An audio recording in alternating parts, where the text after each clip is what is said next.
Good evening, everyone. This is Dr. Nikki Anthony with Little Hands, Big Hearts, Little People's Service Organization, and welcome to segment 7 of our Little Leaders Career Exploration Series. I'm excited because we have a very special guest, and I'll have him introduce himself shortly. But I'll tell you just a little bit about him in a minute. But the purpose of this series is for our parents to begin exploring their child's likes, dislikes, their proclivities, what they're really good at, the things that they might not be so good at but could hone in on. We want you to explore all of those things because you could be raising the next fill in the blank meteorologist. We've had a doctor of nurse anesthesia practice. We've had an environmental engineer. We've had a zoologist. So you could be raising the next that person. And so this series is designed to kind of help you put eyes on your child to know what they're really, really good at, what you could begin plugging mentors into to help them hone different skills. And so, welcome to tonight. We have with us Chief Meteorologist. Chief, that means he's the top chief meteorologist, Jordan Ambrose, and he's going to share, not just yet, but he will share just about himself, about who he is, where he comes from, and about his occupation, and even a little bit later, where you can find him on social media just to see all that he has going on. He does a lot in the community. But before we get to that, I want to share our mission statement for the organization. I try to share this every time we get an opportunity to do something in the community or for our families and our community so that you'll know we try our hardest to stick to our mission, to be mission minded. So, the mission of Little Hands, Big Hearts, Little People's Service Organization is to develop little people and now little people's families into servant leaders who think beyond themselves for the greater good through explicit and intentional opportunities for character development, selfless service to others, and community based volunteering. And at the core of all that we do, it is servant leadership. So, I also make it a point to put people who are examples of servant leadership in their professions, in their communities in front of you as well. So you'll hear a little bit about how Jordan is kind of sharing in the community in his own community. He's in the state of Alabama. So that's a little bit about tonight. But again, we have Jordan Ambrose. He's chief meteorologist and he's joining us.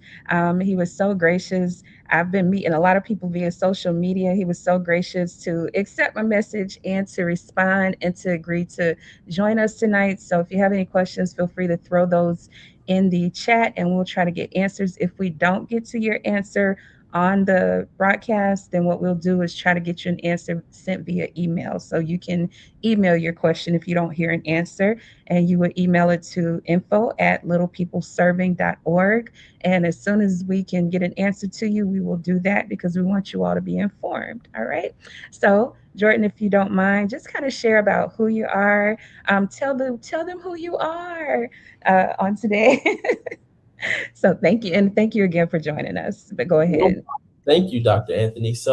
My name is Jordan Ambrose, and I am the chief meteorologist at WDHN down here in Dothan, Alabama. It's a small little town. We call it the Circle City. It's about a town of about 70,000 people. But my job is to really keep people safe. I'm the head of my meteorology department, and I work with a team of about 3 people. But of course, we cover news, weather, sports, and a great deal of things. But my job, of course, is to do the weather and keep people safe. And I've had some fun times. I've covered snow, I've covered hurricanes, I've covered tornadoes. We had a tornado hit our station on Memorial Day. So it's been a pretty fun time out here. But yeah, that's a little bit about myself and kind of what I do, at least. And we'll get more into that a little bit later on what I do on a day to day basis. Absolutely. Thank you so much. So let's just jump into our questions. Let's jump into our questions. Talk about some of the hobbies that you had as a child that you were engaged in that kind of contributed to you becoming a chief meteorologist. What were some of the things that you liked? Maybe some of the things that your parents pushed you towards that you didn't like at first, but it paid off in the end. Because sometimes parents can see things and we don't necessarily see them, but they end up working together for the good. So talk about those things.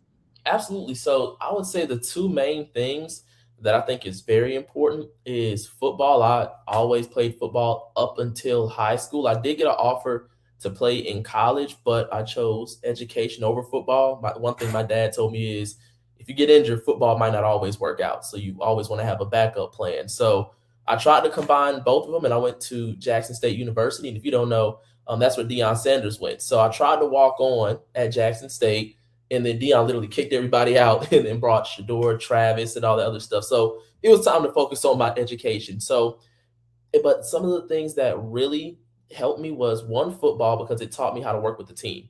On the football team, you might have 50, 60 people, especially on a high school team.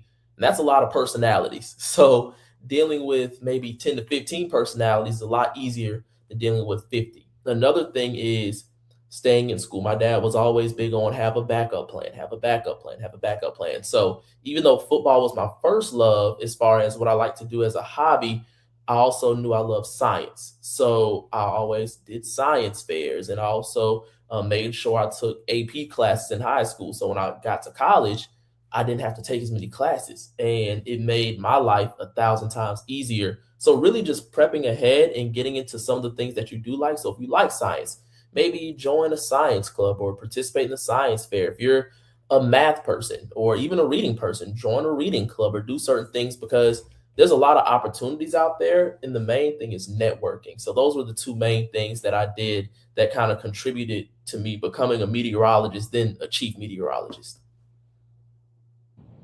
Love, love, love that. So, kind of off script, you talked about your dad saying that you need to have a plan just in case football doesn't work. And I think in today's society, we have a lot of young people who are banking on sports working, but they don't have the backup plan, the academic backup plan in case sports doesn't work at a collegiate level. So, I am one that I encourage students, I encourage parents, build a scholar athlete. I have several friends who went to school who were scholars first and then athletes, and a few who, when sports turned on them, they got hurt, things of that nature, they still had academic scholarships to fall back on. So, can you talk about the importance of that duality, like having both sides? Yes, have the talent on the field, on the court, wherever, but also have the academic, the intellectual capacity as well, so that you have that piece to fall back on. Well, I think that it's super duper important, Dr. Anthony, and I'll tell you why. The reason I think that it's super important is because, one, like you said, if an injury occurs, then your career is over. But I mean, for example, I had an uncle. He ended up playing in the NFL for 14 years. So, and I went to high school with. I think he just left the Patriots. Antonio Gibson. He was a punt returner and a running back for the New England Patriots and also the Washington football team. So I've been around people who were great in sports, but at the same time, that is a very, very, very, very small fraction of every person that I played football with. And some went to college and they ended up having good careers. And I would say never give up on your dream and give everything that you can, but still have a backup plan, because it's very important. Because if you do make it to college, and a story about my grandfather, he made it all the way to college, blew out his shoulder, but he was still able to keep a scholarship. I had another friend made it to Jackson State, and Dion came in, so he transferred somewhere else, but he still had the academics. So, and God forbid if something does happen, at least you have another way to make money outside of football. And I think the best example, I know if you watch the NBA, or if anybody watching watches the NBA, Jalen Brown. Jalen Brown, he plays for the Boston Celtics. I forgot what college he went to. I think he had offers from Harvard and Yale, but very, very smart, intelligent person. But he never gave up on his dream in basketball. So never give up on your dream. But if that dream doesn't work out, and for him it did work out, he has the smarts and he has also the talent, and he kind of combines that together. And now, I mean, we're talking about a nine-figure man. So never give up on your sports dreams, but always have a backup plan, because sometimes it doesn't always work out like we planned. I wish I was in the NFL. When I was a kid, that used to be my lifelong dream, but I also had a dream to be a meteorologist. So I'm happy regardless of what happened in that time frame. I love that. Jalen Brown, I want to say it's MIT that he went to. I know it was a tech school and all of that, but I believe it's MIT. But when you look at his credentials on paper, and he does not fit what the stereotype is. on Yes. paper. And I love that about him. Like he's very decided and intelligent man and all of these different things, but he's doing what he loves, but he also has so much more to fall back on if he was ever tired of it or it didn't go as far as he wanted it to go. He's doing And well though. and I So think shout out Jalen Brown. and I think a lot of people don't realize is that your mind can help you make money. So if basketball, let's just say he gets, God forbid something happens, he gets injured or something, he can take the knowledge that he has and do whatever he has, whether it's building businesses or going to a technology company or investments. There's a lot that goes into it because the thing about athletes is that money does run out. You're not going to get these $1 million contracts every single year. You have to get what you have and then let that last the rest of your life. And that's where the education comes in. So good. So good. So, what skills do you think is important for parents to begin looking for or identifying in their children if they show signs of, they like weather, they might be a chief meteorologist one day? What are some skills that parents should be looking for in their babies? I would say probably the love of nature. If your kid likes to go outside or ask questions about, animals and nature and how does this work with the clouds or how does this work? Most of the things that I've seen, at least from kids, they have lots of interest in kind of the clouds and how things work.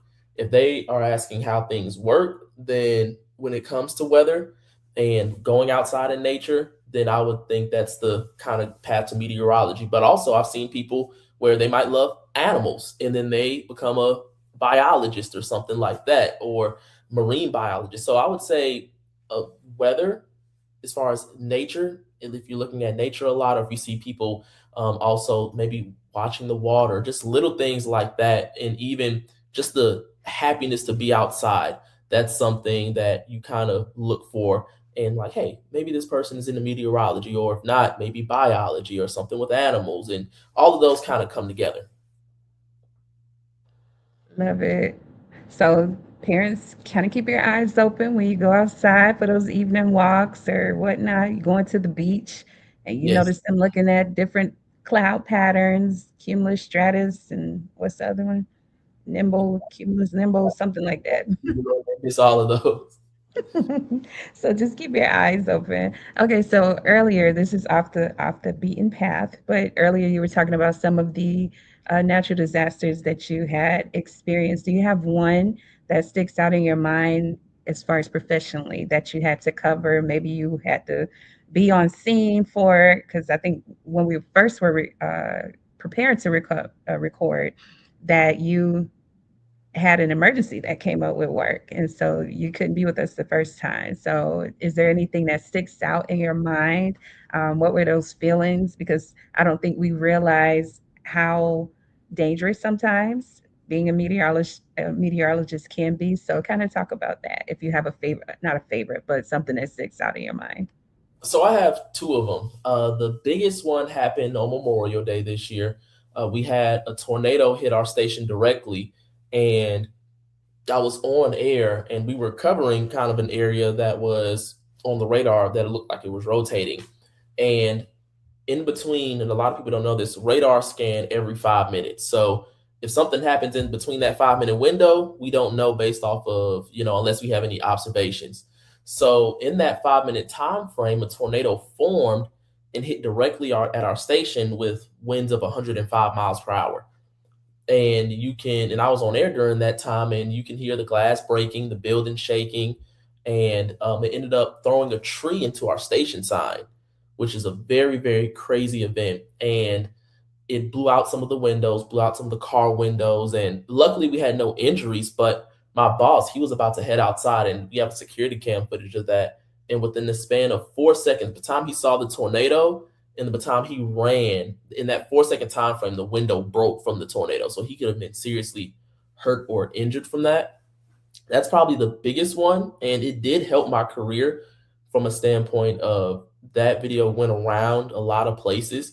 So it did help my career. It was a scary situation, but I would say the biggest thing is that as a meteorologist, I have to learn that I had to learn specifically if I'm nervous, everybody else is going to be nervous. So I have to try my best to be as calm as possible given the situation. And even after the tornado hit, I still had to go up on air because the tornado was still on the ground headed towards other places. So I couldn't have just left. So you have to learn how to really compartmentalize certain things and like, hey, this is the situation at hand. We need to focus on it and go from there. And then the second event was in 20, I think it was 2025 or 2024, Hurricane Helene that impacted North Carolina really bad. That was out there. That was in 2024, and it was about to hit our area in Alabama. We were under a hurricane warning, but it shifted last minute and ended up hitting near the Big Bend of Florida, near Tallahassee, and made its way through Georgia and North Carolina. And that one was big in my career as well because it kind of showed how serious that the weather can get. A lot of people think, it'll never happen to them. I never thought I was going to get hit by a tornado, but these things happen every day. And then when you're going out into the field talking to these people who've been impacted, you can see one, how devastating and how interesting in a weird way, how like even though we trust everything is controlled by the man up above. And he can create, but he can also destroy it. And it's very interesting to see that when those people go through those things, how serious that you need to take these certain events as they occur. Wow. Ooh, those both sound really, really scary. That's crazy. Wow.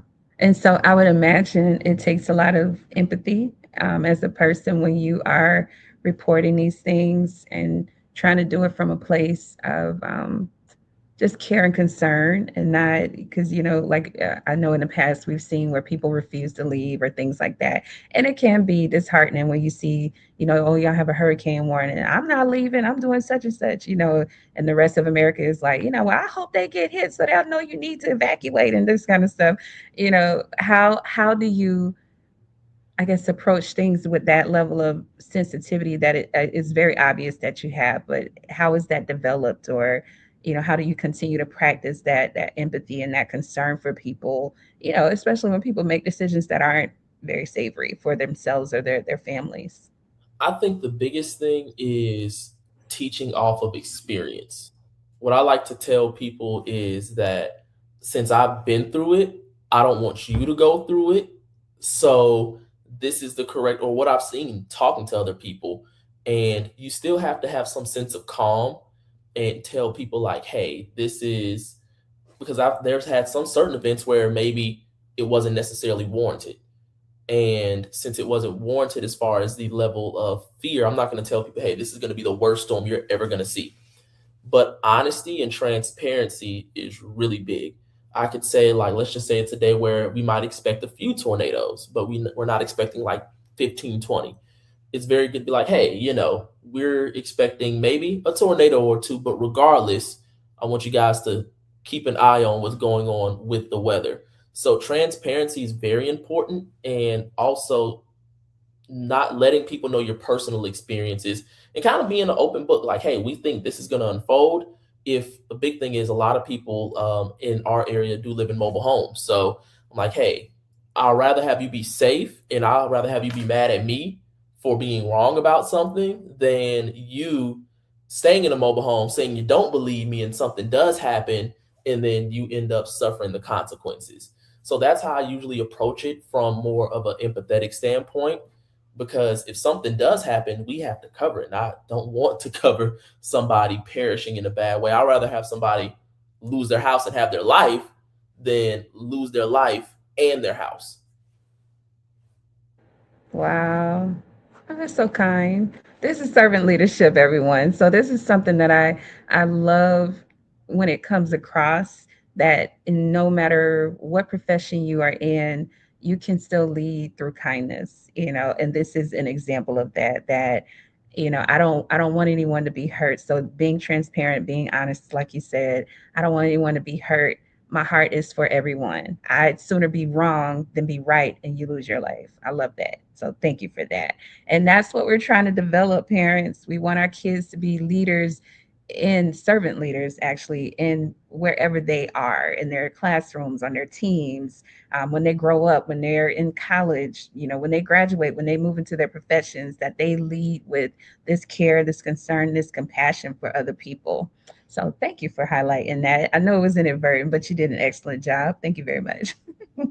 So kind of moving to communication, because I think that segues nicely into the communication skills that are needed in your profession. One of those things, and it's any kind of communication, right? So you can communicate empathy, like you just talked about. But what are some other skills as far as communication is concerned? Whether it's written, it's verbal, it's body language, or things that you post online. If you follow him online, like he's very funny. He has all the current music and all this stuff. He does the TikTok skits and all of that, but he's still a professional. So, what are some communication skills that are important in your profession? What are some things that parents should look out for in terms of protecting their kids communicatively speaking? So, talk about that. So I think that the biggest thing is one, social media is this phone is the best thing and the worst thing possible. And the reason it can be the best thing is it can help start your career, but it can also help in your career as well. So you have to be very careful of what you post. You have to be very careful of what you say, what you do, but at the same time, you have to also know how to work within the system. So, like you mentioned with the TikToks, and I might use newer music and music that I listen to, but hey, I might need to cut this part off when they start talking about this, or when they start, cussing about this or doing this, this, and that. So, it's very important. And even at work, being at the news station, we have to communicate with everybody. So, our phone is very important. Even when I'm on TV, it's it's not just me on TV. At the same time, we have a production staff. So if I'm on TV, the production staff needs to be there so they can stay on air or so they can put me on air.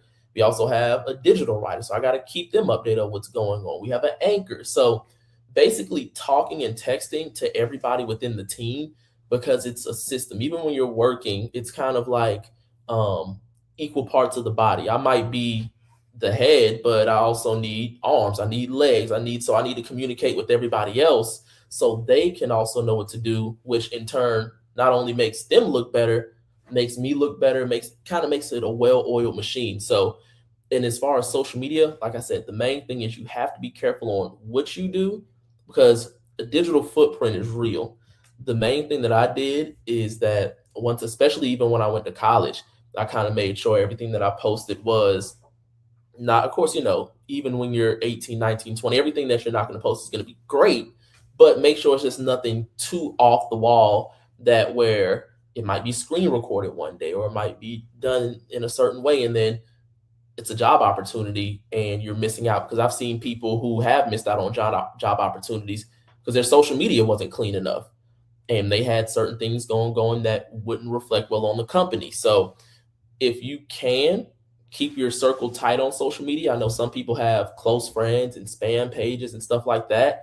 But as far as your main social media, keep that as clean as possible because you never know who's out there watching. And I've seen it happen on countless occasions. It might not be necessarily in high school or college, but no, definitely in high school, sometimes in high school, but even when you go to college, because these professors or these deans are watching what you're doing, especially after you apply, and then even in college, once you go to that next step, you got to be careful on who you add as well.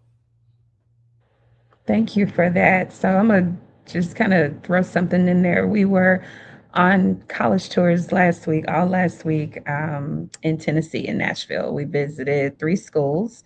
TSU, that might be one of y'all's rivals. I don't know Jackson Yeah. State's rivals. TSU. We went to Fisk, and then we went to Meharry as well. And we were able to meet with number two on Meharry's campus, Dr. Williams.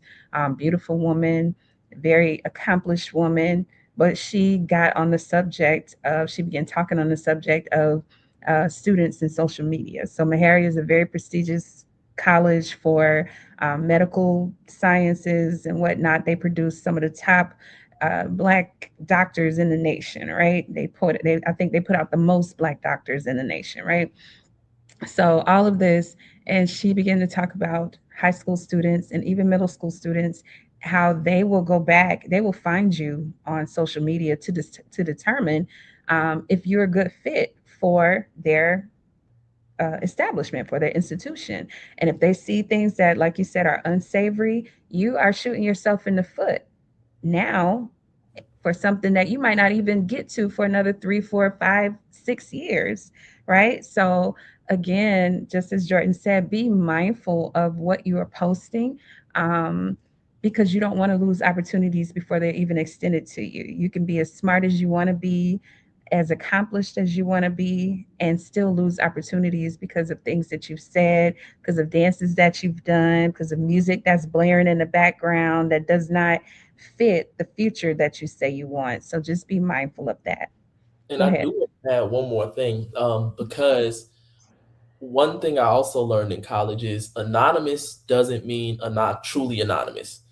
I learned that for a fact. And the reason I know this is like and once you go to college, of course, they has these anonymous apps that you can post.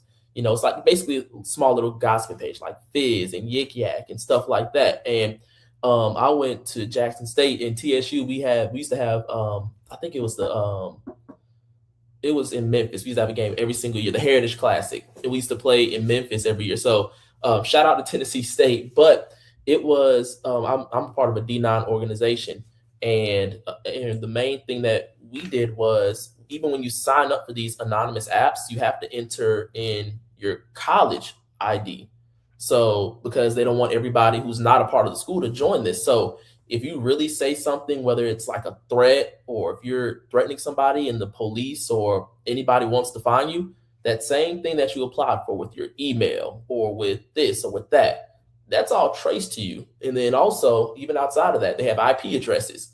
And the IP address is basically an address for wherever you connect to the internet at. So even if you think you're anonymous, you're not truly anonymous if somebody really, really, really wants to find out what's going on. There we go. That's really good advice. So you might think you're hiding, but the internet is forever, and people, if you could just cut on TikTok, just open up TikTok, and you can see people being fired, being canceled, being all kinds of things because someone did enough digging to find out, what their address is, where they work at, based off things that they said or did. So just be mindful and be careful, especially as you're planning now for later. That's one of the things that we talk about, planning now for later. As you're planning, plan to communicate well while you're on social media. All right. Clean your page up now. Have a history of a clean page to present to people. All right.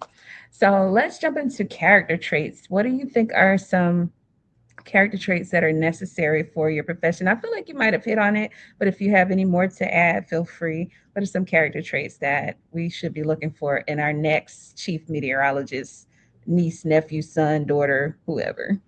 So I think one thing is you have to be a good communicator, but also I would say a lot of people who work in the news industry are extroverts. At least if you're going to work on camera, you got to be very expressive. You can't be scared to talk to people. You have to also not be nervous. Now, there's other branches of meteorology. You can go into the government, which is the National Weather Service, and you can go into the private sector. It's so much, even before I joined and got into this job, and this is for my introverts out there. If you don't want to be on the camera to be a meteorologist, you don't have to. They have construction companies and engineering companies that hire us for weather consulting because you can't build a building that's outside if you don't know what the weather is or what the climate is or how it affects certain things. So, but for my specific job, I would say you have to be extroverted. You have to be willing to, or at least be willing to get out your comfort zone. I would say that, not necessarily an extrovert, but you have to be able to turn it on and turn it off because, now after that, when I'm at the house, I like to chill, but you have to be extroverted. You also have to have kind of a charisma, I guess, like to talk. You have to like to talk to people or at least to know, but you also have to not have too much pride as well because and the reason I say that is as somebody who is a meteorologist, my job is to predict the weather. But the key word is predict.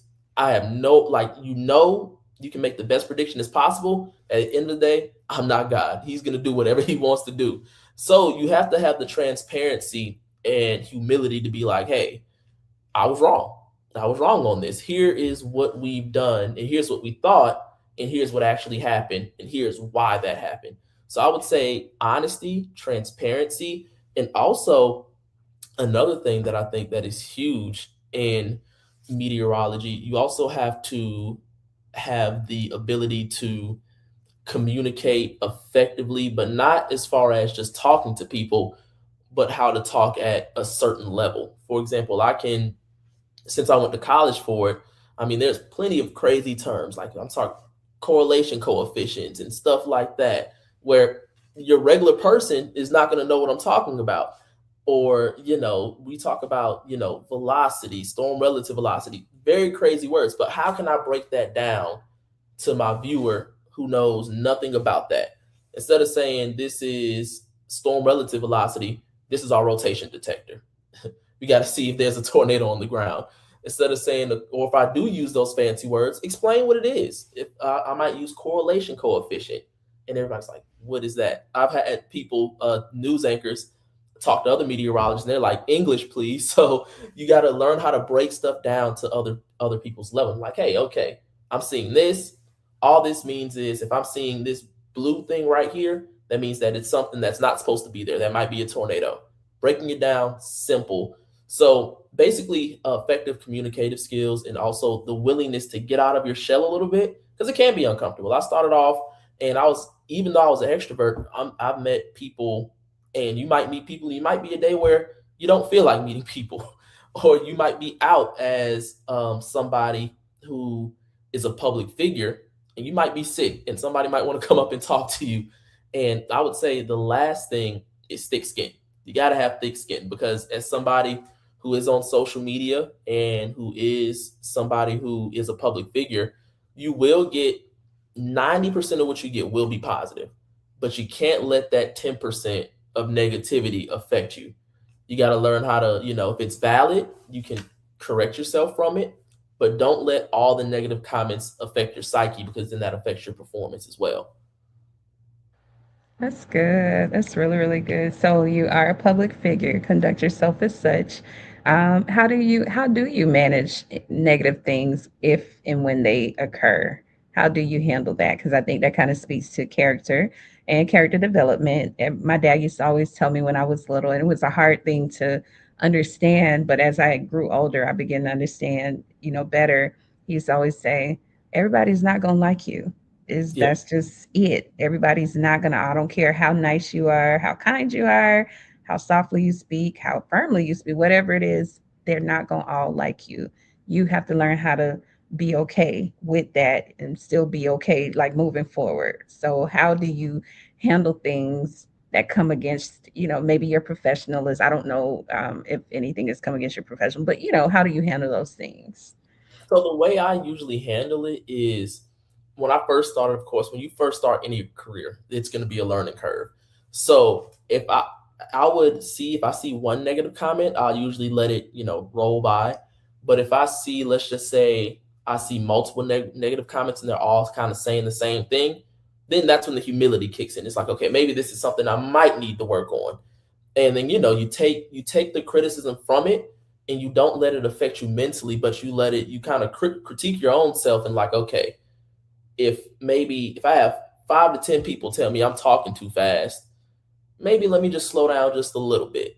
But if I get one comment on a random Wednesday and it's like, hey, you suck, your presentation's awful, you talk too much, you're scrolling too fast. If I see one and that's every 1 to 3 months, it's like, okay, this is just somebody who doesn't like my style. Now, if it's a mass critique and I'm like, okay, this is my third, fourth time seeing it, it's like, okay, maybe I need to work on this for myself. So that's kind of the way I look at it. If it's isolated, ignore it. If it becomes more of a pattern, then that's when you kind of look at yourself and don't let it get to you, but maybe just refine it rather than change your whole thing because you're still not going to appease everybody no matter what.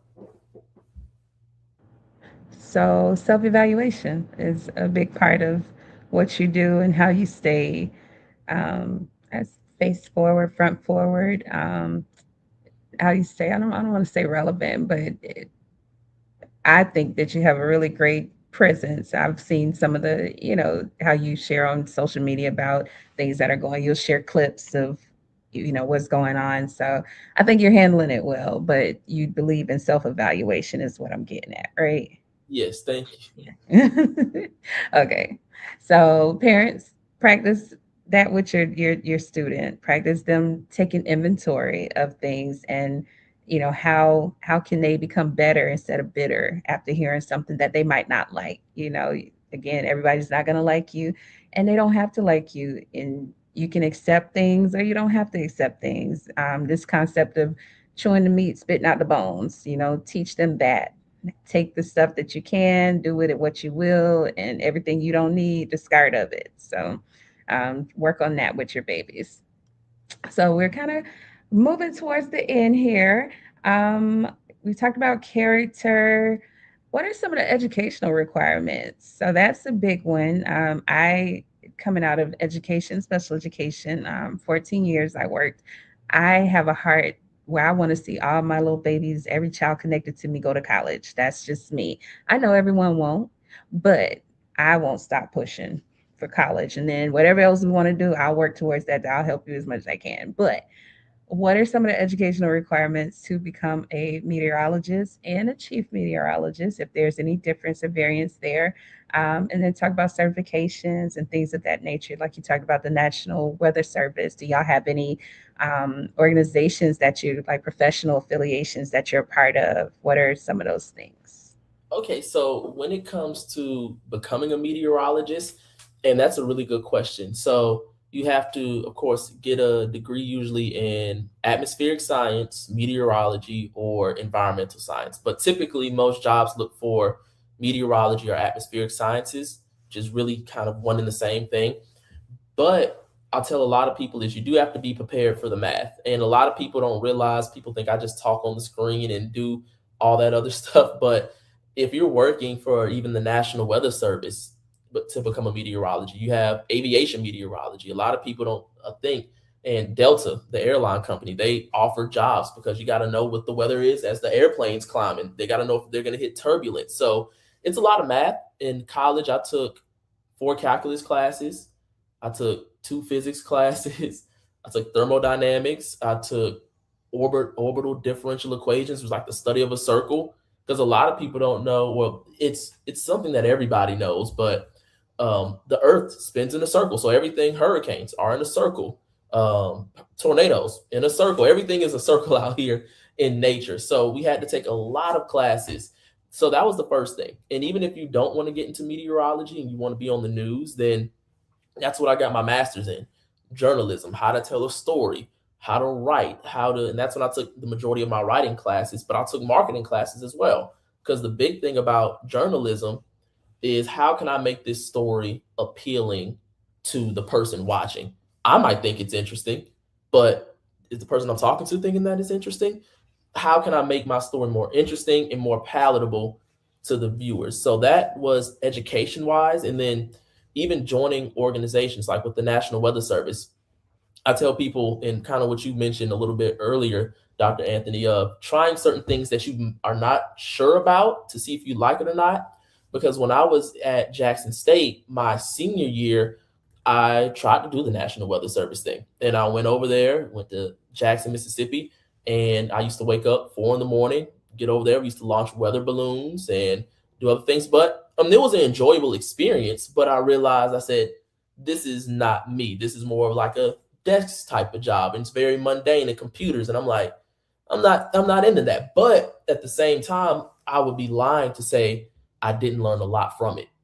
I learned how to, launch a weather balloon, how to read these things called skew-T diagrams, which basically samples the whole atmosphere to help tell the weather, and learn how all these processes work. So when I was able to go to my job, I can apply the knowledge that I had earlier and then still be able to communicate things in an effective manner.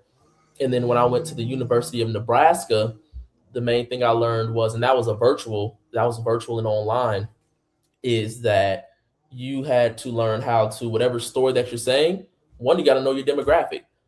My demographic is totally different from a demographic in Jacksonville, or a demographic in Los Angeles, or a demographic in New York City. So you got to know who you're talking to, the age range you're talking to. So the same way I might communicate with my friends and my homeboys is not the same way I'm going to communicate to the 60-year-old woman in Southeast Alabama who's watching me. So it's very much learning about that. And then I feel like I'm missing one other thing. Those are two things. Oh, and I'm still learning. I'm also working on getting a certification.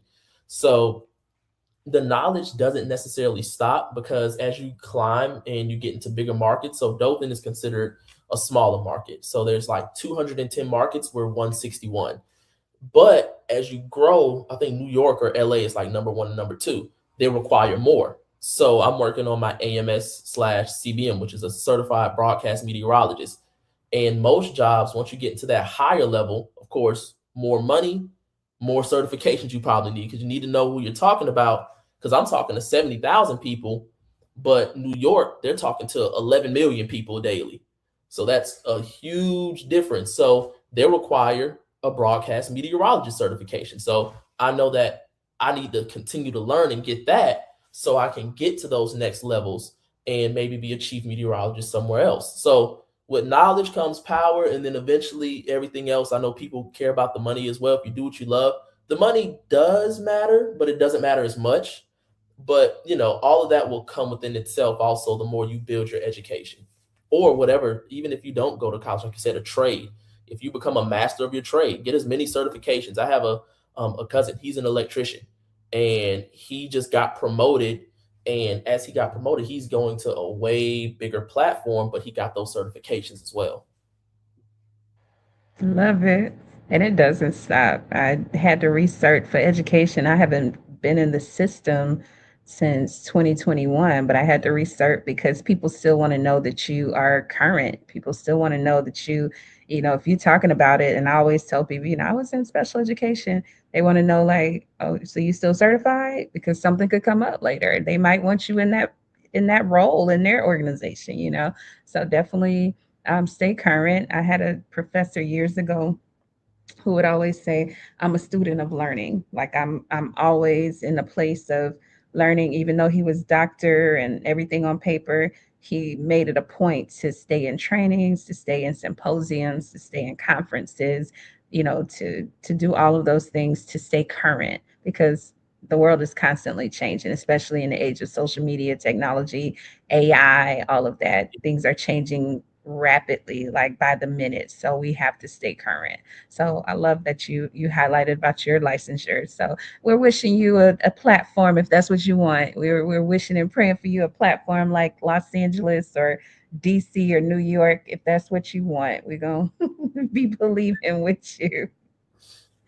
So as we move on, did you have any mentors or supporters who were influential and you get into where you are now? And it doesn't have to be necessarily in your profession, just over the course of your life. Are there any people that stick out that have helped you to become? Yes, absolutely. There's been a couple from high school. I had a science teacher. His name was Mr. Spalding, and he knew that I wanted to be a weather guy. So he added me into the AP class. He's like, "Hey, you should sign up for my AP class next year." So then I took another class with him, and then when I went to college, and this is why networking is a big thing, getting cool with some of your professors. And my professors, if I needed help with anything, I had Dr. Lou, Dr. White, Dr. Reddy, Miss Maxie. She helped me get into the National Weather Service field, to volunteer over there. And then even when I started my first job, you're to become the chief, it kind of takes some time. And my first chief was his name was Matthew Wine, and he helped me on the broadcast part because I knew at Jackson State it was more curriculum based and more National Weather Service type based. So it was very science and math based, which was great. But I didn't have the, I would say, conversationalist side. And my old chief, Matthew Wine, he helped me with that tremendously. And once he helped me with that, then I was able to build upon that. And after he left, I had another chief. His name was Chad Crilly.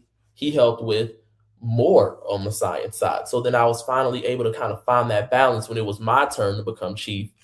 And ever since then, I'm thankful for all of them because without them, those were the stepping stones for me to get to where I needed to get.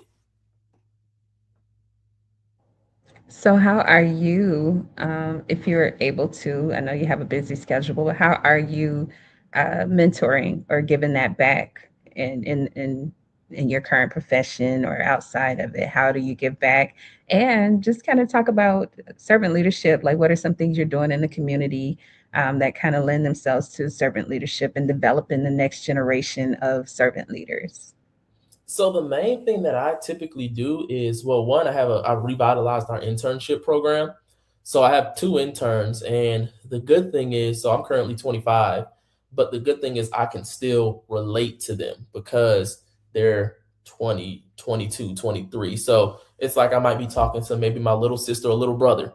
And also, even around the community, they have summer programs. I go around schools teaching them about severe weather. And I just finished doing something at Fort Rucker in Alabama, teaching kids about weather, the good things, the bad things, and they sometimes they ask crazy questions. So I had a kid yesterday ask me, he was like, "What if you're up on an airplane and the tornadoes happen?" Well, I'm like, but they don't know. Like, well, you can. The good thing is clouds only go a certain height. Airplanes can fly over a thunderstorm or fly over, and or they how they have radars on airplanes as well, so they can see certain things. And so I try to give back to the community because, like I said, I was once in that position, and I didn't have a meteorologist I could just talk to on hand. So why not give those kids an opportunity so you can spark that interest faster? And then eventually, sometimes you'll see these same kids maybe at Walmart or you'll be at a, and they'll be like, "Oh, I know you. You came to my school and this, and that," and keeping that. And I think that as I've gotten older, you realize those people, they stick around a whole lot longer throughout your lifetime. Even we had an officer, he used to come to our school every once in a while in middle school. And I just finished talking about him to my friend a couple days ago and how influential he was because, I mean, especially in the time that we grew up in when there was a lot of stuff going, it kind of bridged that gap and stuff like that. So that's the way I try to serve my community, and even volunteering at the Boys and Girls Club once a year, doing certain things with organizations just to help them out so they can have an opportunity that I might have not had when I was a kid to propel me to where I need to go or where they eventually end up. That's so good. So, I would imagine you do some of these things through your affiliation with your D9 organization as well? Do you I all do serve? some, I do some of that. So I'm a part of Phi Beta Sigma, and so I've done some stuff with the Zetas, and I've done some stuff with my D9 organization as well to kind of help out, and also just connections through the news. We might have an event, or some people, because you're on TV, sometimes people will contact you. I'll get an email, kind of like how we got to talking. Like people will contact you, and you're like, okay, well, and sometimes it can be time consuming, but it's worth it because to see people and the smiles they have on their face or kind of the knowledge that they learned, you know, that's something that can't be recreated. All right. So, I have maybe two more questions. Um, Well, talk about your parents. Shout your parents out. What's something that we've kind of been highlighting parents over the last couple months. Parents will tune in, and it's like that's my baby. Oh, I'm so proud. So, Yeah. if your mom and your dad are watching, what would you say to them as a professional chief meteorologist, Jordan Ambrose? What would you say to them? Well, I'll tell them that I do love them and as well, and I do thank them kind of for even pushing me in certain instances. I used to be the kid where I used to get things super fast, so I kind of just get lazy because it's like, okay, I'm done. But they kept on pushing me and pushing me and pushing me to, get better. And even the sacrifices that my mom and dad made, whether it was, maybe one is going to work, the other one's dropping me off to football practice, or one might be at work and the other one is doing this. And even my grandmother, sometimes over the summer, they'll both be at work. So we'll stay by them over the summer and how they'll help. So it does take a village to, raise a kid and multiple kids because I have a little brother as well. And, I thank them for it. And even when, as far as like maybe pushing me, even when I was a teenager, it's like, I don't feel like applying to whatever. No, you're going to apply today or you're going to do this today. And even though you might not see it now, you understand when you get older and you're like, okay, maybe they were right. You don't want to always give them the credit, but you're like, yeah, maybe they were right in doing some of the things that they've done, because even though you're still going to do what you're going to do, their job is to steer you at least in the best direction possible. That's so good. So thank you to Jordan's mom and dad. Thank you. You've raised a stellar young man, and I'm excited to see what the future holds for you. Um, what are some things that you wish people knew about meteorology and your profession? That's a really good question. I think that the main thing that I probably will want people to know is that we're more right than wrong. A lot of people come up to me, they're like, "Hey, it was supposed to rain. You said it was going to rain today." A big thing is, if I say it's a 40% chance of rain, that means that it's a 40% rain is going to cover 40% of the area. So that means it's a 60% chance that your area won't see any rain. But if it covers a certain area, it'll be 40% of that area. So that's kind of one thing. So some people will come up to me, they're like, "Hey, I stayed in this town and, and it didn't rain." Well, I'm like, "Well, it rained in this area, this area, this area." So my forecast was right. It also the another thing is too that be happy sometimes when we're wrong, because sometimes people will be mad at me, like for example, a tornado or a hurricane example, and I'm like, okay, and this is why I love to give scenarios. I'm like, these are the three most plausible scenarios that can happen, and that kind of gets people from not being mad at me. But if it doesn't happen, you should be grateful that your house is still here. You should be grateful for the things that you have, and that's probably the two things I would say that I want people to know about our profession. And also, lastly, that it extends way past TV. A lot of people think that it's just television. Like I said, the National Weather Service works with the government. You have aviation meteorologists who work with, the airlines, and even in the military, you have civilian contractors who work with meteorologists. So there's plenty of avenues, even in engineering and construction.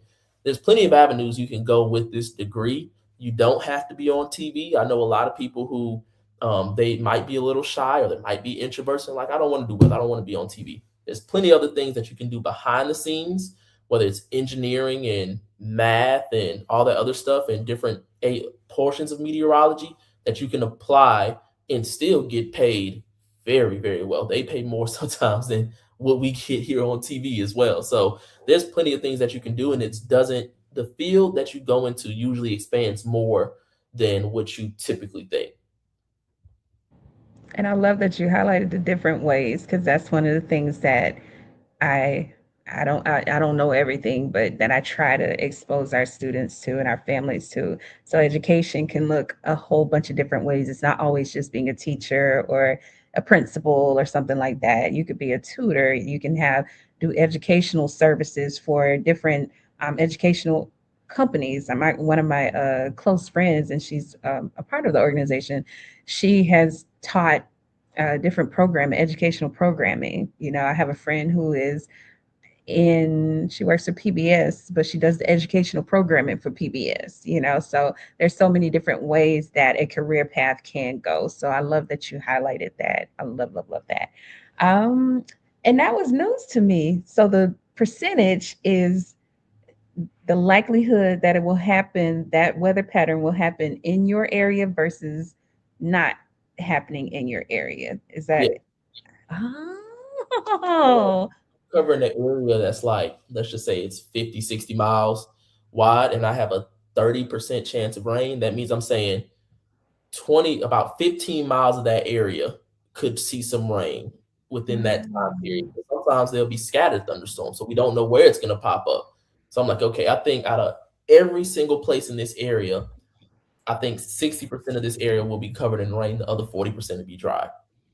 That is so crazy to me. Wow. Thank you for clarifying that because we probably all have called a meteorologist. They was wrong. They didn't, especially here in Florida, our rain, like the summer rain patterns are crazy. It So like is. yesterday, it was anticipated to rain like I want to say it's about 60% rain.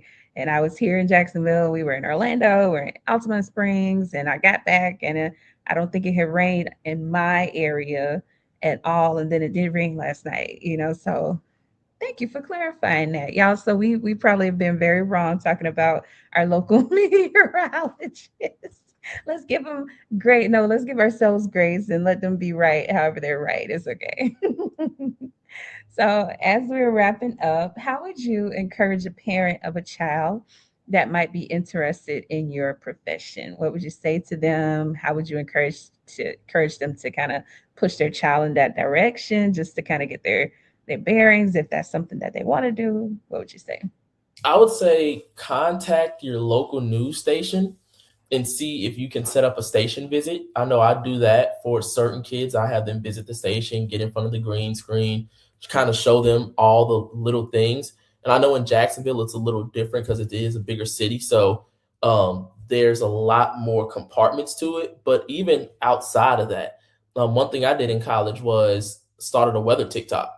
And actually, the page that I have now in college, I deleted all of those now, but I used to do the weather from over there, and I used to get screenshots of certain websites and radars, and use some of the applications TikTok has, and use that to tell the weather, and that kind of helped sharpen some of my skills. So encourage your child to watch some of these weather YouTubers. You have people. I'll get the few on top of my head. You have somebody like Max Velocity or Ryan Hall or Mitch West Weather. Those people, and that can kind of guide you in the direction, because same way how you can be influenced by watching TV and listening to music. If you're watching weather YouTube all day, you might learn something, and that can help. So even though in weather I didn't learn everything that I wanted to in high school and college, I had kind of that predisposed knowledge by watching the weather YouTube and watching maybe the Weather Channel or watching the news, and growing up watching some of these people. I love how you integrated the social media piece in a positive way. So that's another way to kind of get to that expected end. If you want to do whatever medicine and you're using social media in a way that lends itself to what you plan on doing and being in the future. I love that. So thank you for meshing those two. And last question. And then I'll just ask you if you have a way that people can get in contact with you. What is your social media?